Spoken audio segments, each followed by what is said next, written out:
He began to prophesy. And he told them, prophesy to the bones. I'm going to try to hurry up. He says, prophesy to these bones and say to them. I said, oh God, dry bones got ears. He said, say to them, hear the word of the Lord.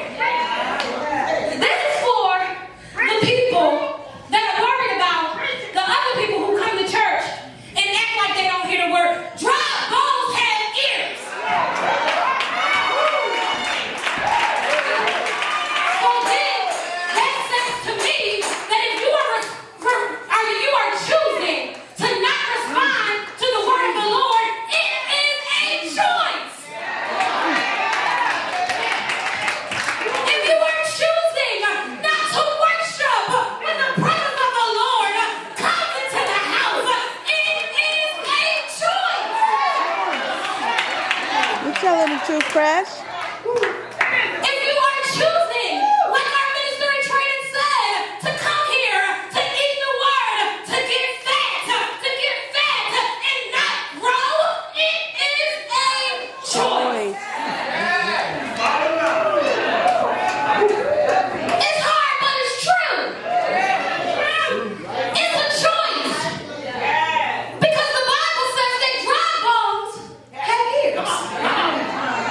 He says, prophesy to the bones and say to them, dry bones, hear the word of the Lord. This is what the sovereign Lord says to these bones. He says, I will make breath into you, and you will come to life.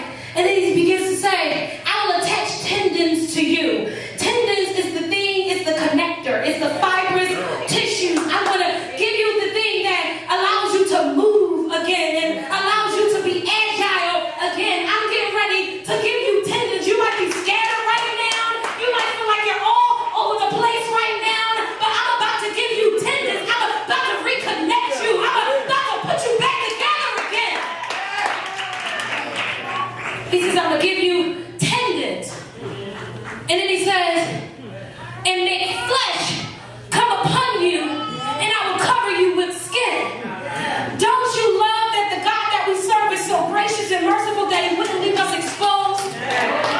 That he wouldn't leave us exposed. He says, I'm going to cover you. And I'm going to give you skin. And I'm going to give you flesh. I'm going to cause it to come upon you and cover you. He says, I will put breath in you, and you will come to life. Then you will know that I am the Lord. Ezekiel said, bet God I'm on it. He said, so I prophesied as I was commanded. He said, and as I was prophesying, there was a noise. And he says, there was a rattling sound. And now the bones begin to come together. The foot bone. It began to come to the ankle bone, and then the ankle bone to the leg bone. Y'all know how to go. The bones begin to come together. Now I can imagine that when the bones came together, that the bones begin to stand up. That the bones begin to stand up. Well, That the bones begin to stand up. But they were looking quite zombie-ish. I need y'all to spread out a little bit. Spread out. The bones begin to stand up, and I know it says later on that they stood up a vast army. But I just can't physically imagine how this skeletal structure she was all in the message this morning. Minister in training, Brianna talked about this skeletal structure. It was the core piece. I don't really see and understand how it could come together while it's laying on the floor. Because there are over, 200 and something bones in our bodies. And so in order for everything to be fitly joined together, this structure had to stand erect for the bones to be put together. Okay, teach us. So he says, prophesied to the man. He said he heard. He said, I prophesied, the kid commanded me. Okay, but let me go back. He says, there was a rattling sound, and the bones came together, bone to bone. I looked, and tendons and flesh appeared on them, and skin covered them. But there was no breath in them. There was no breath in them. And then he said to me, prophesy to the breath, Son of Man, prophesy. And say to it, this is what the sovereign Lord says. Come breath from the four winds and breathe that they may live. One of the problems I see in the church today is that we simply get excited when the bones come together. We sometimes judge a book by its cover. And because they look alive, and because they might even sound alive, we assume that they're alive. But what the Lord said to me is that before the wind came and before the breath came, they were simply zombies. And so when I looked up what a zombie is a dead object that was made animate. So it's almost as if something is being puppeted. How long are we going to allow this generation to remain zombies? We can't celebrate the fact that they're simply here. We can't celebrate the fact that they simply exist because there's no life in them. There's no breath in them. Yeah. They sing real good, but there's no spirit in them. They play instruments real well, but there is no relationship. Yeah. And I'm not just talking about the young people. Because some of us are adults as well. We've been walking around here looking like zombies for a long time. You usher good. You work with the kids good. You might even preach good, but there's no spirit in you. There's no breath in you. So he said, prophesy to the four winds.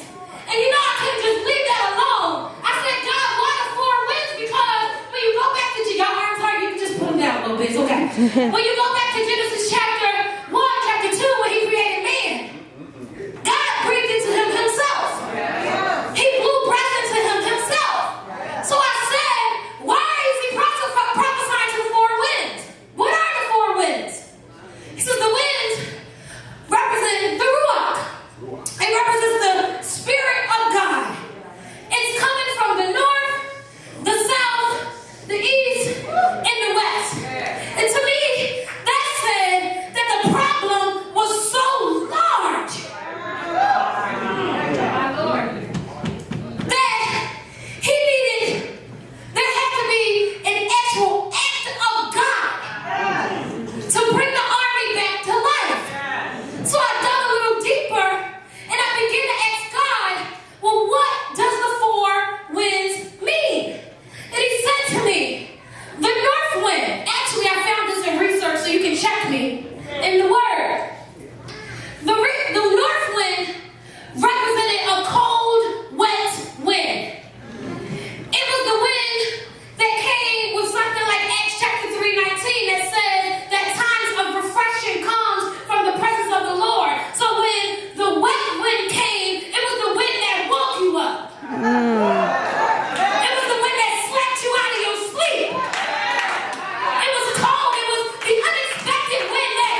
Thank you, Lord.